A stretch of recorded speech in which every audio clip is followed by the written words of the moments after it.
Well, hello, Catalina Foothills Church. It's Pastor John Stone here with an update on things going on at our church. It's good to be with you. So, because I didn't think well and forgot that I planned way ahead, I'm going to be playing in a golf tournament all weekend, which I planned months ago. Chad Turner will be preaching this weekend. We look forward to hearing from Chad. And I will not be here on Sunday. So, for that reason, we're going to move voting for Rob Penley back 1 week. And instead of voting this Sunday, we'll vote next Sunday, because when we have our congregational meeting to call him, I want to be available to answer questions. I'm going to answer some questions in this update video for you, but I just want you to know we are moving that back 1 week so that I'll be present. It's totally my fault. I advertised it for 2 weeks, and then it occurs to me, John, you're not here this weekend, so forgive me for that. So how are we going to vote? So we used to have a middle hour and we could have a congregational meeting, and those who wanted to vote could show up, and only members can vote for something for any church. You have to be a full-time member to vote. But here's how we're going to do it. We're going to slightly trim our worship services to about 55 minutes. We'll still have the full preaching of the word. We'll still worship, but we're just going to be a little tighter, do one less song, be much tighter on the liturgies. And then at the end of the 55 minutes, we won't do communion next weekend. Instead, after the prayer finishing the sermon, I'm going to say, the session is now calling for a congregational meeting. I see there's a quorum present, and a quorum being present, we're going to elect a secretary to take notes on that. And I'll ask all in favor of going into a congregational meeting, say aye, members say aye, and we'll start the congregational meeting.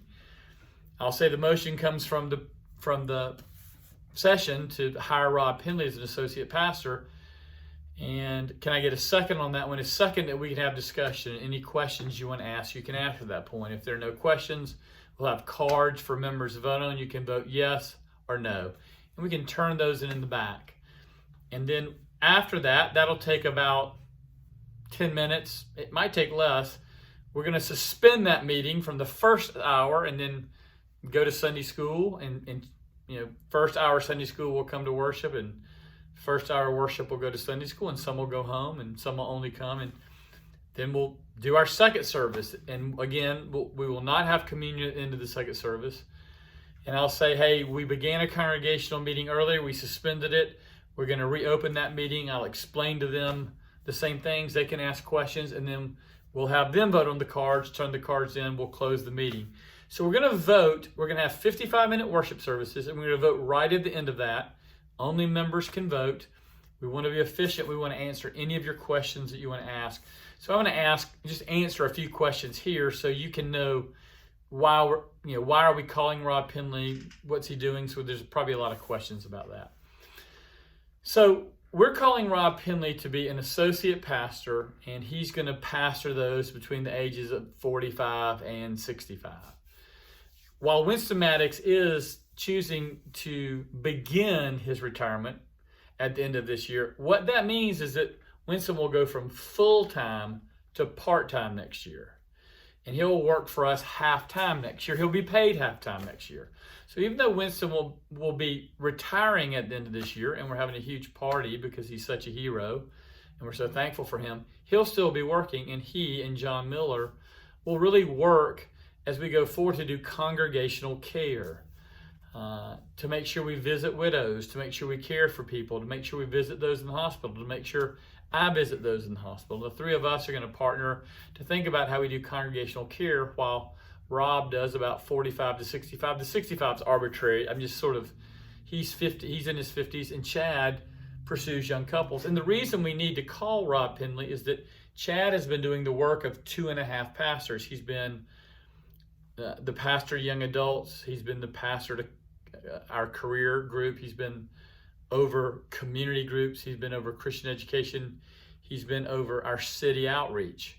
And that's too much. That's always been too much work for Chad. We knew he would do it temporarily. And as Rob Pendley comes, Rob will become our director of men's ministry.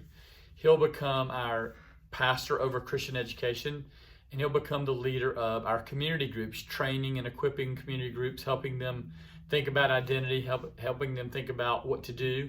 And we're taking those three things, which are all on Chad Turner's plate, and giving them to Rob Pendley. Because, again, Chad's been doing the work of 2.5 pastors, and now we're going to divide that so that we're really clear on what Winston and John Miller do. We're really clear on what Rob Pendley does, and we're really clear on what Chad Turner does. We know what Chris Holland does. We know what Debbie Grave does. We know what Heather Bergeron does. So we need Rob Pendley because we're short-staffed.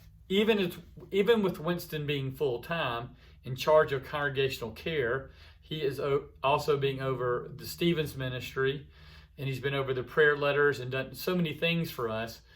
We've had too much on the plate of Chad Turner, and now we have someone to take up that on behalf of Chad, on our behalf, and do it. So we're excited. We're becoming fully staffed. You remember when I was here the first day, it's not a joke, the youth pastor quit. The second day, Amanda Quinn told me she was pregnant, could not continue as our children's director. And pretty quickly, it was just a very few of us here. And those were good days. But now we have a staff, and we're seeing that staff so we can come in. Because the way you really create a volunteer-based church is you have staff to support those volunteers and to really encourage those volunteers and to unleash those volunteers. So we're looking forward to that. Second question people always have is, can we afford Rob Pendley? Well, when we wrote this year's budget, which we based off of last year's budget, which we based off of how much money we gave last year, church gave about $2.3 million, but a good bit of that, about $280,000, more like $300,000 was given to pay off the mortgage campaign and the Freedom Impact Fellowship campaign, which ended last August. About $2 million came into our general fund. So we set our budget for this year for $2 million. And Rob Pendley's salary beginning in June is in that budget. So we can afford that. And as Winston moves from full-time to part-time, we get some money back. He'll still be paid, but not to the same extent as a full-time employee. So we can afford this. This is not a stretch for us. You've been incredibly generous as a congregation. It's been really wonderful to see how you've given to the Lord and encouraged our church. And so we're able to pay for this without any concern. If our giving stays where it is, it'd be great. We hope our giving will give up. I'm going to always remind you, we'd love for somebody to give a $5 million gift to the church so that we can bless Push Rich Christian Academy by helping them move the grammar school over to the upper school where it belongs, where they would like it to be. And the reason I want you to give it to the church and not to the school is because the school has so many wonderful needs that if we give $5 million to the school, who I totally trust, love, and support, it might get used in other very helpful ways. And we would like to build a bigger, more efficient, modern grammar school for our K through 5-year-olds. And then because we own that property, the church owns Push Ridge, owns the property Push Ridge owns the buildings. We would then have a place for our youth and to expand without expanding. And that might seem an expensive proposition. By the way, I can't give $5 million to the church. Many of you can't give $5 million to the church, but somebody could. And so just want to remind you of that challenge. But we can afford Rob Pendley. Our budget is good.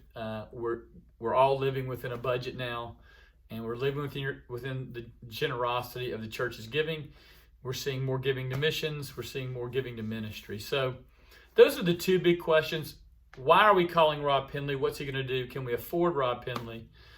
But Rob Pendley and his wife Kim are going to be a blessing to our community. So let me encourage you to pray for them, that God would sell their house, that God would find them a place to live here, and God would move them without disruption. It's going to be sad. It's always sad when you leave a place that you love and have worked, but they're excited about being with us, and we're excited about being with them. So that's our update for this week. Look forward to seeing you. I will not see you in church this Sunday or online, but I will see you the next Sunday or in the highways and byways, and look forward to that. If you got any questions, you can always email me at jstone@cfcpca.org, and would love to answer those questions. Thanks for your love and support of this community and church. We'll see you soon.